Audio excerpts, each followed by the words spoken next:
प्रत्यक्ष आपण प्रॅक्टिसमध्ये जेवढे थर लावत असाल तेवढंच थर लावण्याचे प्रयत्न करा, तेवढंच थर लावा. जास्त प्रयत्न करू नका, कुठलीही जोखीम घेऊ नका. माननीय राजाराणी विचारे यांचे जो गोविंदा साजरा करण्याचा श्री गणेश महिला गोविंदा पथकानंतर जय हनुमान मित्र मंडळ आले का? त्याच्यानंतर बाळ मित्र मंडळ आणि मग राजे शिवाजी. 1 2 3 4 5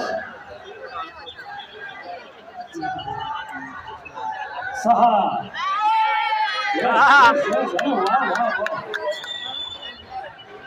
व्यवस्थित उतरा, घाई करू नका. मानवी मनोऱ्याचं मूर्तिमंत उदाहरण सेवालाल मित्रमंडळाने दिलेलं आहे.